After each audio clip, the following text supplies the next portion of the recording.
All right, welcome to another episode of NFL Outdated Cover 2 series. This episode, we are talking about the Houston Texans, and I am joined by Cole Thompson, reporter at Fan Nation, and he's also on Sports Map Radio. How's it going? Doing well. It's an exciting time right now in Houston. There's a lot going on, probably a little bit more positive than the more national side would care to take. But I will say there's a lot to like about the Texans right now going into this offseason. I feel like there's a little bit more continuity about where this team's direction is going after year one of the Nick Caserio era going into year two. Absolutely. And I think, as you kind of alluded to, even in the past, there hasn't been a lot of positive stuff. There's been a lot of, nationally, there's been a lot of negative stuff. But let's just kind of go, backwards and just kind of do a review of this year. I mean, I'm a Bears fan, and I didn't expect much coming into this year. I wanted to see some development. And, obviously with the Texans, I'm sure you didn't expect much from this year either. No, the second that David Culley was hired, I think a lot of us sat there and went, you know what, this is a rebuilding year. We're not sure if he's even going to last longer than a year. We don't know what the direction of this team is going. I think you started to see the way that it trickled. 33 one-year contracts for these guys, a lot of them veterans that you didn't know if they were going to be on major rosters, what were their roles going to be, and then you were just kind of hoping. The best way I could put it was Nick Caserio, his game plan was to see who were players that they could absolutely build around for the long-term future as veteran talent. And I think that there's a few out there that they're going to try and re-sign. There's definitely a few names that I personally would be very much interested in them re-signing because of what they did. But that was really the case. And then you look at the NFL draft process, no first-round pick, no second-round pick, both of those going to Miami, and you look at the picks utilized there, one of which being a quarterback in Trey Lance, the other being Javon Holland, the safety out of Oregon. Those are two names that I think would very much have been on Houston's radar should they have been on the clock at picks number 3 and number 36. Now, instead they go ahead and they pick up Davis Mills, they go trade up and get Nico Collins, they go get Roy Lopez, Garrett Wallow, Brevin Jordan. So they get 5 players.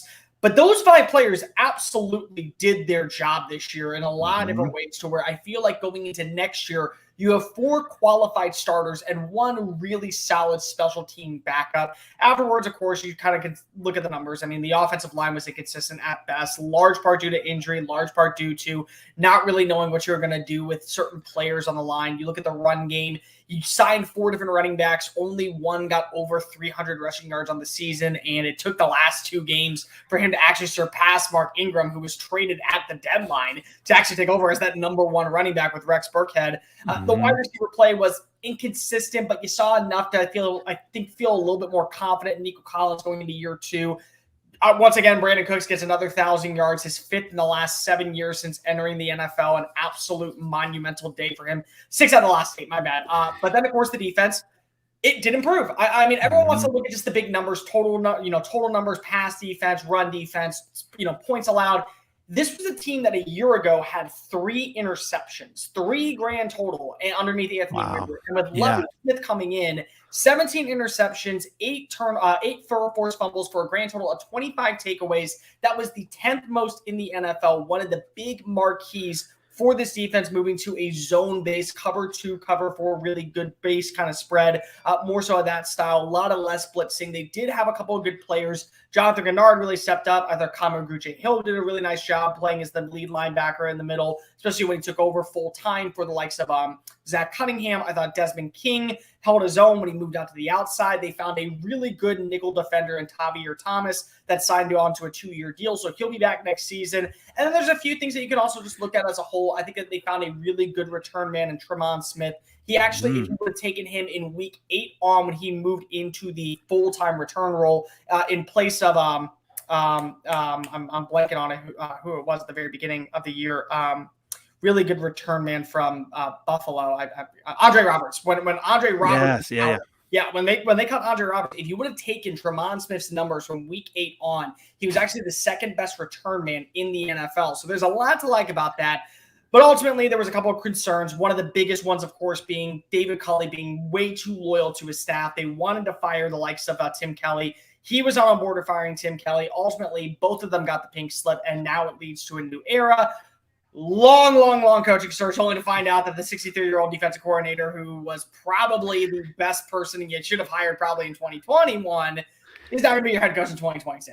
Yeah, that was kind of a mess. I mean, wasn't it? I mean, obviously kind of everything happened, down in Miami, that was kind of an interesting factor as well. I mean, had Brian Flores, not filed that lawsuit, do you think Lovie Smith would be the head coach or?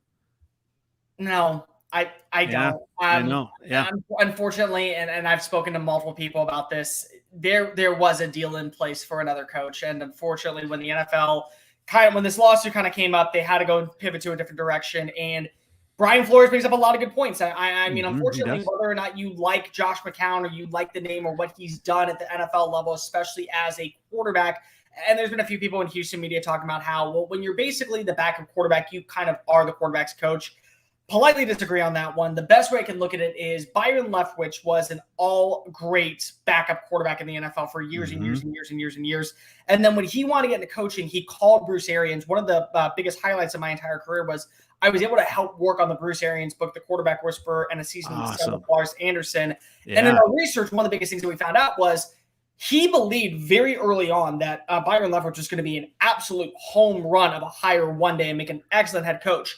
But you had to do it the right way. So we brought him in as an intern first, then promoted him to quarterback's coach. Then when he was hired in Tampa Bay, brought him in as the offense coordinator.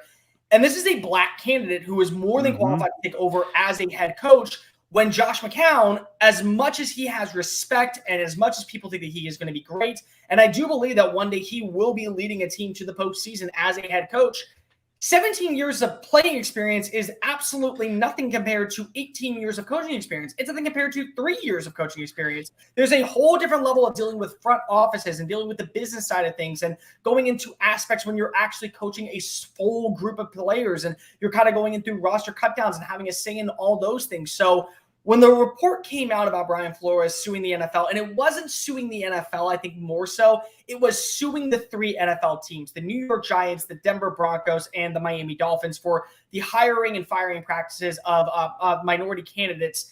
This made Nick Caserio have to pivot, and this really made ownership have to pivot because of, at the end of the day, I don't think enough people understand, as much as football is entertainment, it is a business first. And you have to understand that at the end of the day, there's going to be businesses that won't be signed on. You will lose sponsors. You will lose names. You will lose credibility. You will lose ticket sales. You will lose all of these aspects for hiring somebody that may or may not pan out. But the reality is it's not just that. It's also a lack of disrespect to these quarterbacks and these coordinators, whether white or black, but really in this case, minority candidates who have earned the right to interview for this, only to have a guy whose only coaching experience was at the high school level as a volunteer for his son's team as a quarterback's coach, then be promoted to the head of a National Football League for one of 32 franchises. So yeah, Did Leftwich not get as much of a consideration? Because as a Bears fan, that was, he was one that I would have loved for them to look at, as their head coach. So what I was told was that the 3 finalists going into the week before Lovie Smith was hired was Brian Flores. He actually was a candidate. They actually did like a lot of what he presented on the table. They believed in him, that they were going to be able to get the best out of him.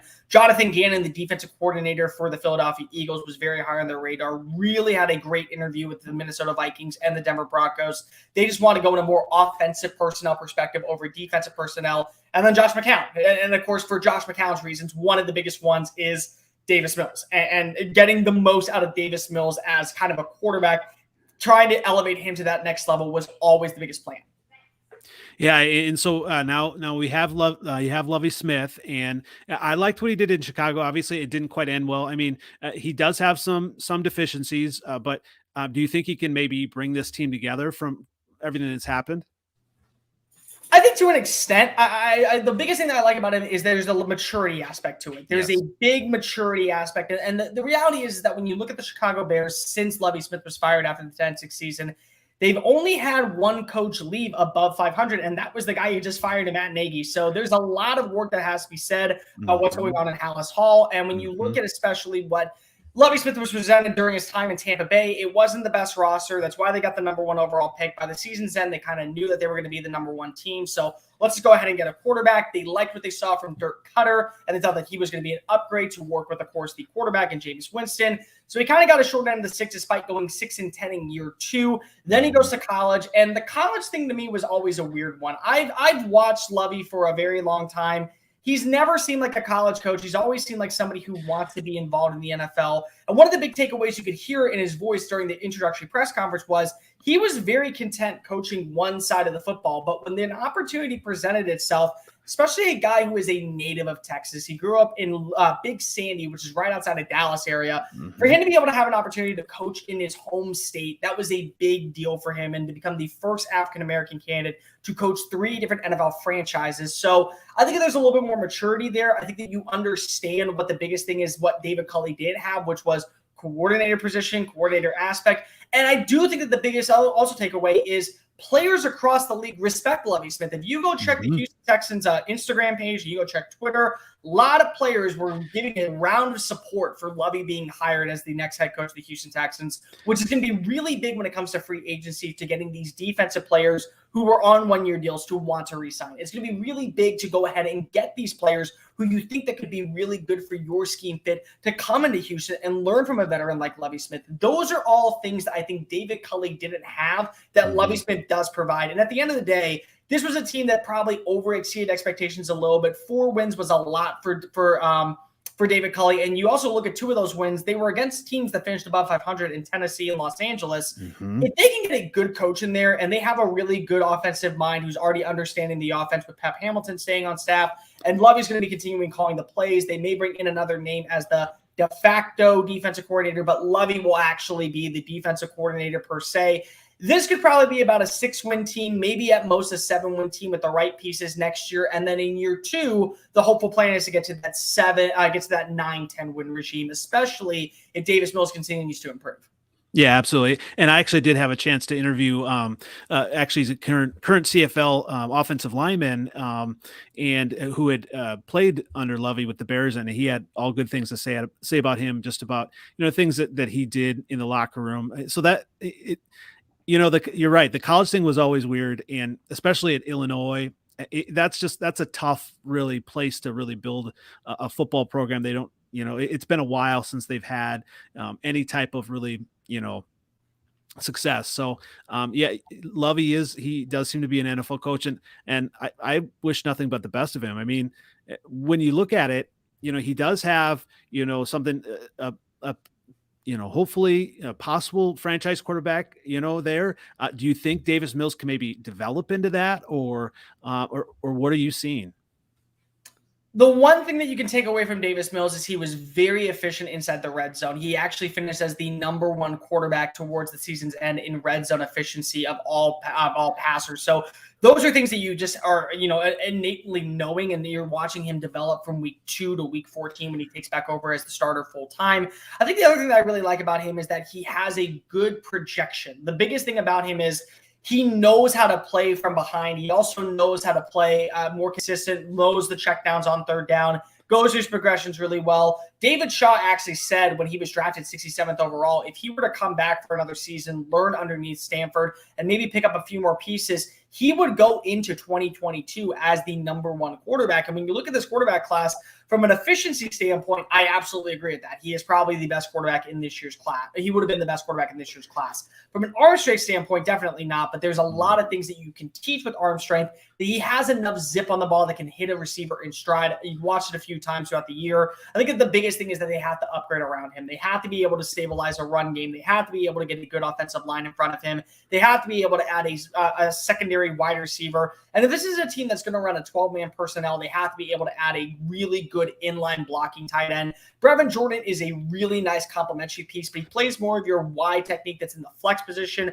more so than on the outside. Probably look on day 2 or day 3 for them to address the need, or maybe go into free agency and get an inline blocker, kind of what Jonnu Smith, Hunter Henry did with the New England Patriots this past offseason. There's a lot to like about him, but in 11 games, I'll give him credit. He did set the new Texans franchise record in passing yards. He did set the new franchise record in passing touchdowns. He did throw 10 interceptions, but at the same time, he also finished #2 in passer rating, and he finished #2 in completion rating among all rookie quarterbacks, including the 4 names up there, except for Mac Jones. So there's a lot to like there, but 11 starts is not enough to say, oh, you're a franchise quarterback, especially when you're a 3rd rounder. But the good news for the Houston Texans is, if there was a redraft, knowing what we know now, Davis Mills would not be there after the first 32 picks. There's no way there's no way that there would not be a team going in that first 32, seeing what they saw in Houston with the lackluster amount of talent there, and go, you know what? I can't help but work with this kid. So there's a lot to like about Davis Mills. But he's a third-round pick for a reason. There's a reason why he didn't win the starting job coming out against Tyrod Taylor. There's a reason why he was benched when Tyrod came back. So one of those things is you got to see that consistency factor. If he can't have that, there's no reason to go ahead and panic and hit the delete button and try and get a quarterback that's going to cost you $22 million in free agency, or maybe draft a quarterback way too early in 2023. I would not be drafting a quarterback in 2022 if I was the Houston Texans. If I was them, I would be going the path of bringing in as much of an aging veteran who can help teach and learn and give a little bit more of expertise towards Mills to help him develop into the next great passer. But at the same time, when you have a quarterback like Deshaun Watson on your radar, everybody is going to be a little bit hesitant about saying, are you the heir apparent to Deshaun? When in reality, Deshaun's still on contract, and he's actually just starting the first year of his 4-year, $156 million extension as soon as this season comes to a conclusion. Wow. Well, let's get right into the elephant in the room, Deshaun. What are you hearing? I mean, how does this get resolved? I mean, there's obviously, it would have been interesting if Flores was a coach. I mean, I don't know if it would have been tenable for him to actually come back at all. But I mean, he's definitely gone, right? So I was told, even in the meetings with Brian Flores, they were basically telling him, you will not be coaching Deshaun Watson if you become the Houston Texans coach. So this is a done deal. Deshaun Watson more than likely has played his last down as a Houston Texan. Now the question comes to what happens in the free agent market, what happens in the trade market, and more specifically, what happens in the courtroom. Because if he is going to court to face off against these 22 civil cases of sexual misconduct and sexual assault, one of those cases was dropped because it was originally 23. Now it's down to 22 again. And the biggest thing is he going to settle and come to an agreement with these women, or is he going to find it to where guilty, not guilty, one of these situations? What are going to be the law ramifications?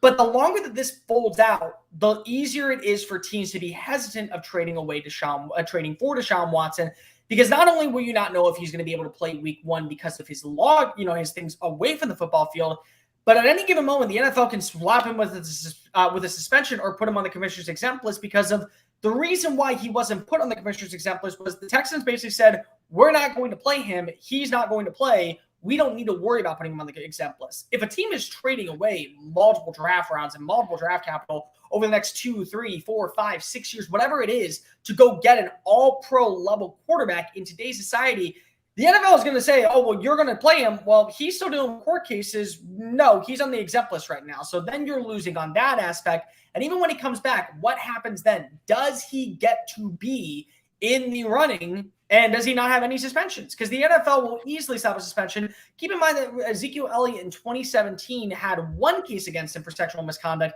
and was suspended for 6 games. We are talking about 22 civil cases. He could miss up to, if not longer than, a full year, even if he does settle, because the NFL can step in. Now, I personally don't believe that happens, but the biggest thing is that this has to go to mediation. This has to go to court. And if he does settle, it does become a lot easier for teams to be willing to bid on him. When you look at his overall cost, I mean, this is a 25-year-old quarterback that's still a 26-year-old quarterback that is going to cost you $35 million APY. There are quarterbacks much older than him that are making much more money than him, that are significantly worse than him at the position. So you're actually kind of getting a bargain deal for a guy like Deshaun Watson on the market, which means Nick Caserio is not going to lower his asking price. That is one thing that I've been told by multiple people. The biggest thing is that they need to make sure they get a deal in place. He may be willing to lower it a little bit. Maybe that means instead of giving up a second-round pick, you give up 2 3s. Maybe instead of giving up a 4th-round pick, you give up 2 6s or something like that. But the reality is still set. Nick Caserio is hoping to walk away with 3 day 1 picks, 3 day 2 picks, several late-round picks, and, of course, maybe a proven player.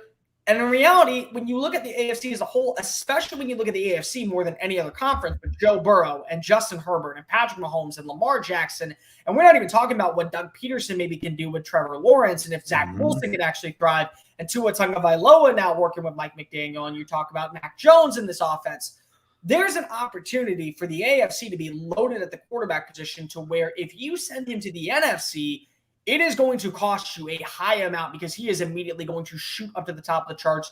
And if you're in the AFC, it's going to cost you a high amount because of look at the talent around you. If you really feel like you're a quote-unquote quarterback away, this is the quarterback to go after, because he's very cost affordable. That, of course, means the asking price is not going to lower. And if the asking price doesn't lower, it also makes it very hard for teams to be willing to bid on him and try and get the best value for him. Plus, there's also the no trade clause, and that's one thing that has been really hard is that you have to be able to have Deshaun sign off on the no trade clause. You are okay with playing in this city. Yeah, do you? I mean, see any like potential, fits in the NFC then? I would love to see him in Philadelphia. I'm not sure if Interesting. Yeah. Philadelphia would actually go after him. I mean, Yeah. Jalen Hurts did enough with Nick Sirianni's offense to where I feel like they are maybe just a couple pieces away. Maybe you go get an interior offensive lineman, another wide receiver, build up that defense a little bit, and you can win some football games with Jalen Hurts because they were only 2 games back of winning the NFC East with a guy who last year looked to be an absolute disaster outside of running the football. And this year did improve in more ways than one as a passer. And part of the reason why his numbers still were a little bit diminished was they didn't have a complimentary number 2 to go along with Devonta Smith outside of Dallas Goedert, who also missed several games. So I feel like that would be a really interesting location for him. Plus, they also have the draft capital to be able to move off and get a guy like Deshaun Watson. I think the Minnesota Vikings would be a really interesting landing spot. I don't think it happens because of Kirk Cousins' contract. I mean, they'd have to move off that one to be able just to bring in a guy like Deshaun Watson. San Francisco, I feel like, is the dream location, but you're not going to go ahead and use that when you just drafted Trey Lance. Seattle's not going to be interested, even though I think that he would be a really interesting fit out there. Arizona, if they're interested in getting a quarterback, I mean, they would have to be willing to trade whatever they would trade in a deal for Kyler Murray, who scrubbed his Instagram of all things. So, I mean, that would be another interesting fit. But, honestly, when I look at it, the best fit, in my personal opinion, is actually the Denver Broncos. I feel like when I look at the Denver Broncos, they are the best fit for a guy like Deshaun Watson because not only do they have the draft capital with multiple second-round picks, multiple third-round picks, they would be able to trade away their first-round pick number 9, which means the Texans would have 2 picks inside the top 10. They probably would be able to part ways with a guy like Jerry Jeudy, who would become the number 2 or number 3 wide receiver in Houston, still with 3 years left on his deal. You probably would be able to give up both of your second-round picks in this year's draft. Your compensation pick from last year, your compensation pick you'll get this year, and one of your 2 third-round picks. So you still would be able to keep your third-round pick and then 2 future first-round picks in a division where it does feel like you are literally a quarterback away from actually being successful. And that was the ultimate downfall of Vic Fangio. Nathaniel Hackett also is a really great offensive mind, the work that he was able to do with Aaron Rodgers. And it may actually be a little bit more affordable to get a guy like Deshaun Watson over a guy like Aaron Rodgers, who's not only going to want to be able to get traded, but at the same time, he's probably also going to want to sign a long-term extension that would cost you around $45 million for what would it be? Probably 39-year-old quarterback. So I actually think that the Denver Broncos makes a lot of sense. I just don't think that they're going to pull the trigger. I don't think that George Paton will do that. Yeah, so it'll be an interesting kind of, chess match between, all these teams and Nick Caserio. And what are your thoughts on him? I mean, do you trust him in what he's done, so far and to maybe make those right decisions? I think to an extent, there's a lot that I like about him. Every single time that I speak to him, he's very open and honest. He's trying to get to know the media. He's trying to actually get to build a rapport with them. He wants to show that he is committed. The one thing I will give him a lot of credit for is all 5 of his draft picks are going to be back on the roster this upcoming offseason, this upcoming year. 4 of them will be starters: Brevin Jordan, Nico Collins, Roy Lopez as the defensive tackle, and of course Davis Mills as center, with Garrett Wallow probably being your secondary linebacker, definitely an ace on special teams. Depending on what you get back for Deshaun Watson in a trade, it's going to be really interesting what you do at pick number 3, because that's the real ticket item right there. You don't know if there's going to be a run at quarterbacks at a certain moment. If, say, the Detroit Lions take Malik Willis at pick number 2, then the quarterback run starts. So you got to be able to move up because you got to be able to get your guy right then and there. That'd be very interesting. And, of course, the Patriot way is to move back in the draft, gain more draft capital, and build your roster that way. So it'll be really interesting to see what he does with a first and second round pick, plus what he gets out of a Deshaun Watson trade. If there is a move available to where they're still in the top 10, they like a guy, maybe like a Tyler Linderbaum out of Iowa, someone like that, pick number 9. Maybe you move out of pick number 3, go ahead and get some more draft capital, go ahead and build your roster up, and then go get your guy at pick number 9 to where you're still in play for maybe a really good defensive end, maybe a good cornerback, maybe a good edge rusher, maybe a good safety, maybe a wide receiver. There's a lot of ways that you can do it. I want to see what he does with a full offseason with money in his pocket that he's going to be able to free up for the Deshaun Watson trade, but I'm really interested to see what he does early on in the NFL draft. Patriot way has always been about trading back, Do they do that, or do they stay put at pick number 3, go ahead and build with an absolute campus prospect, which at the same time, I really don't like that term. They all can be misses. They all can be busts. They all can be absolute studs no matter what you're drafted. Well, now that Lovie Smith's coach, I mean, wouldn't they be more apt to go defense? I think it really matters in free agency. The biggest thing is that they're losing 7 of their 11 starters defensively this offseason. So they got to be able to find out who are they going to re-sign. I would be very shocked if they don't extend offers to Malik Collins, the defensive tackle, to pair along with Roy Lopez, Desmond King to play the perimeter one more season, Kamu Grugier-Hill to be your middle linebacker. And I would not be shocked if they at least offer something to Justin Reed, who has been the staple of their defense for the last 4 years since being drafted out of Stanford. I would imagine that 3 of those players would likely come back. I'm not sure about Justin. There was a lot of internal conflict with him this past season. Maybe he's tired of working for the organization. Maybe it's something that is too far gone to where they have to pass on him. So it really matters what you do in free agency. It really matters on who you re-sign. At that point, I still believe that defense is the way to win. You have to be able to build an offensive line for Davis if you want to be successful, but it really does depend on what you have available at pick number 3 when you're selecting. I mean, if there's a guy like Evan Neal available out of Alabama and you're going to go ahead and potentially trade away Laremy Tunsil, and that is a report, that is actually true. They will field offers for Tunsil this offseason, depending on what they get back. They would be willing to move off of him. He has 2 years left on his 3-year contract. So they're going to want something valuable in return, probably not a first rounder, but I would say definitely a second and a fourth or something like that. If a guy like Evan Neal's available, you got to go ahead and add him just to protect your quarterback. But if you have an opportunity to get a guy like Kayvon Thibodeau out of Oregon at pick number 3, who in my opinion is the best player in the class, or Aiden Hutchinson, one of the best premier pass rushers, and there is a difference between Thibodeau when it comes to his pass rushing game versus his run support, and Hutchinson, who is probably best known for being a pass rusher, pure hybrid pass rusher, that type of guy. It'd be very hard for me to be able to say, you got to go ahead and trade back when these 2 are on the board. These are 2 prime players that you definitely want to add, and they both fit what you're looking for in a Lovie Smith defense.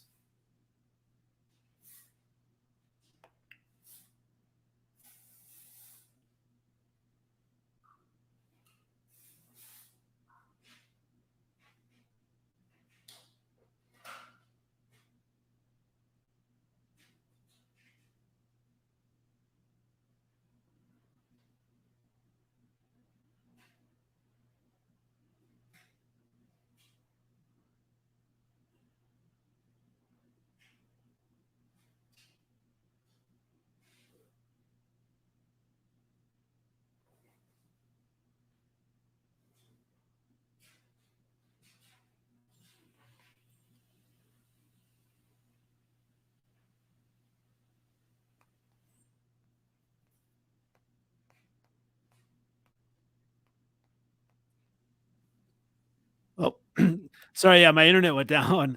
Are you still there? Okay. Yeah, I'm still here. Yeah. So you had some great points defensively, and where do we leave off? Sorry about that.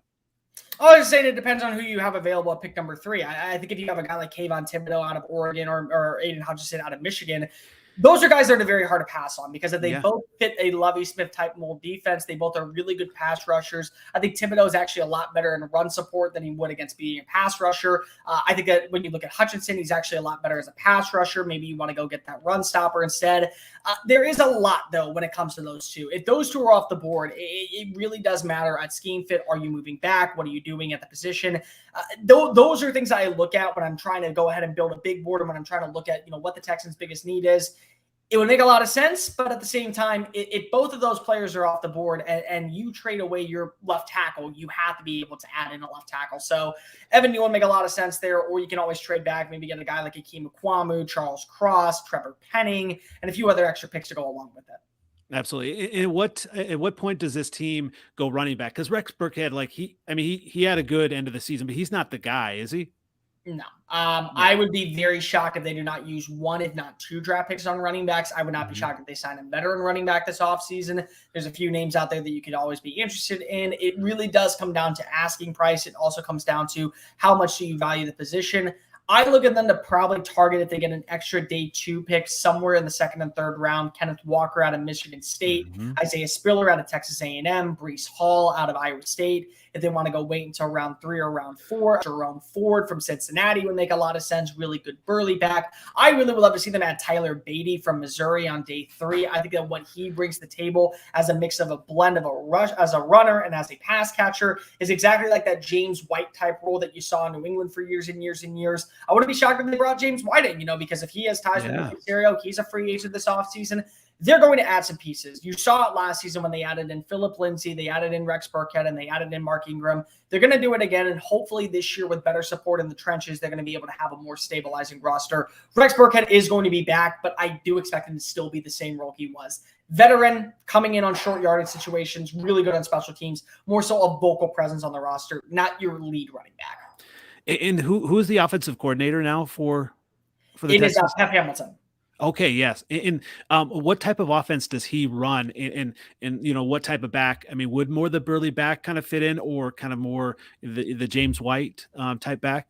They want to be versatile. They want to be able to pound the football, but they want to be able to score points. They want to be a good red zone offense. So that means that in the red zone, they're going to run a lot of 12-man personnel. I wouldn't be shocked. Last season, the Texans were actually the most team to use a 13-man personnel with 3 different tight ends. So that's going to be really interesting to see where that kind of fits in to their scheme this year. Do they keep that with Tim Kelly? Was that something that Pep wanted to work with?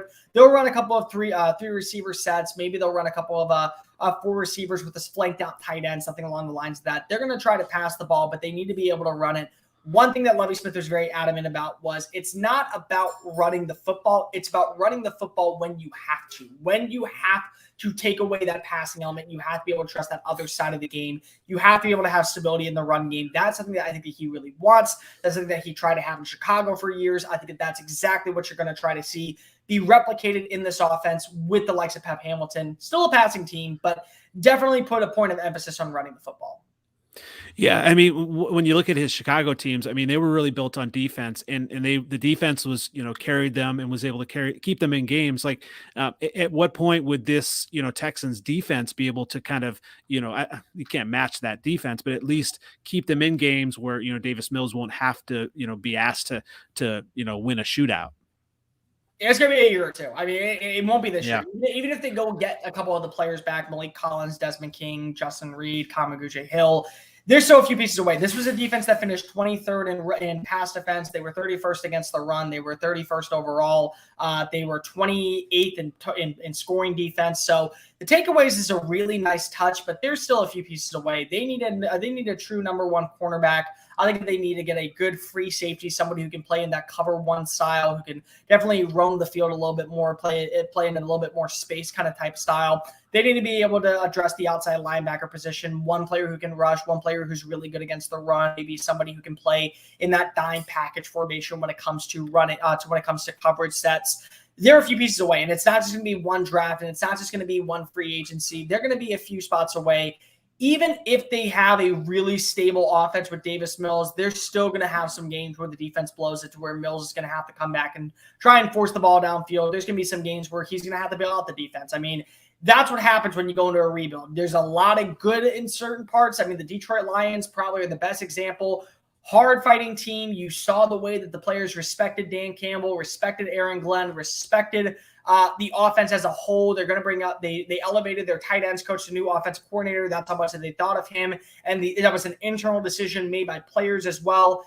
That's the hope, I think, for Houston this year, to where you have players actually going out there wanting to play for Lovie Smith, wanting to play for Pep Hamilton, wanting to play as a member of the Houston Texans, regardless of what the record comes out to be. And then afterwards, then you start realizing, okay, now we're trending in this right direction.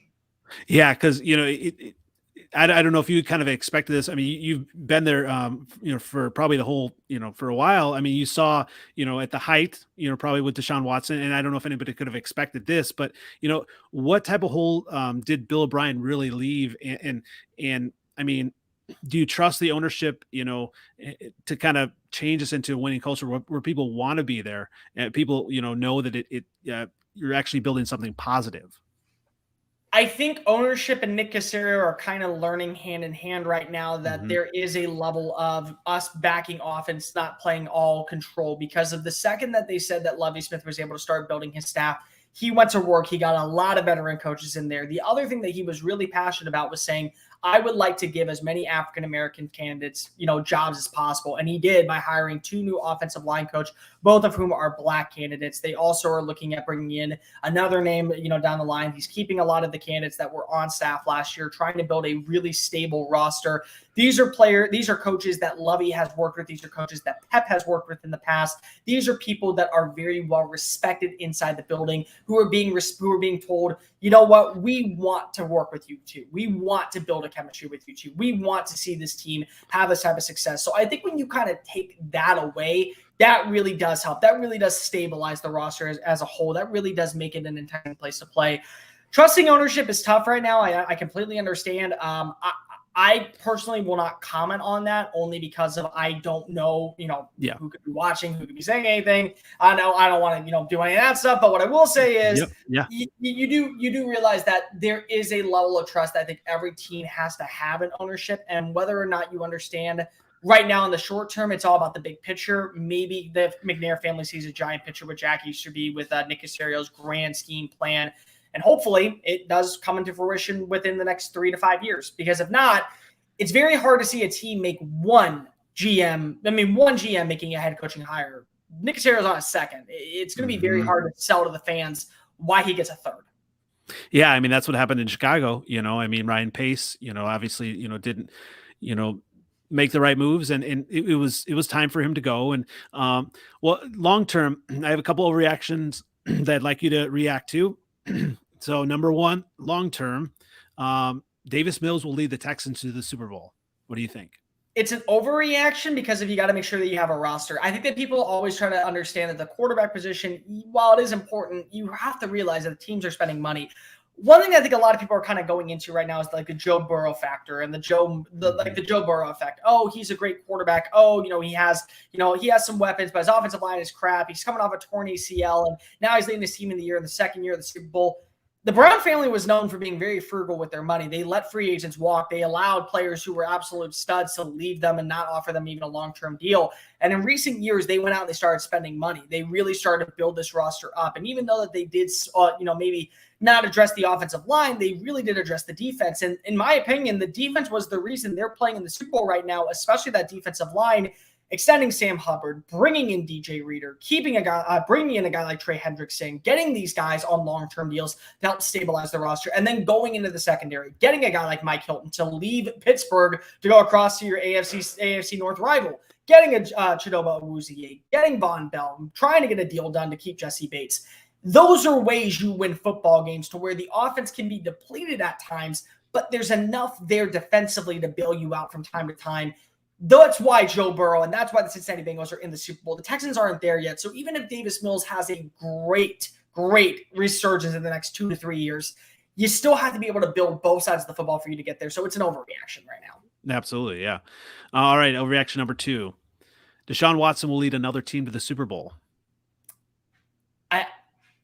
I will put that in the middle. The only reason is I'm not sure when Deshaun Watson will be playing again. And that's a big thing, is that will Deshaun Watson be playing again? What will be the case? How long will he be out? Is he going to be back in shape? Is he going to be, well respected by the roster? Or is it just going to be a complete and total nightmare from here on out because of, decisions that were made off the field, or decisions that weren't made off the field, innocent until proven guilty, whatever way you want to put it. But the NFL does have restrictions. There could be penalties and there could be fines coming his way along with the settlement. And as long as he's a Houston Texan, if he says, I don't want to play and teams don't want to trade for him, well, then he's just kind of sitting on the bench, and, we may never see him play again. So I'll put a pause on that. Talent-wise, absolutely, he should lead a team to another Super Bowl. But it's hard to imagine right now where he is, when he's playing, who he's playing for, what the roster looks like long-term. Those are all questions that I have, and until we can see where he goes, it's a little hard to understand.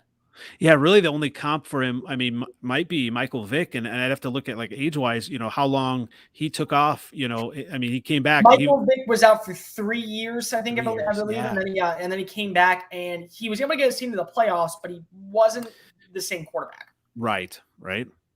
Yeah, and obviously Deshaun Watson has that talent, but it does depend. The quarterbacks do get all of the attention, but you're right. The rest of the team makeup. It's so important.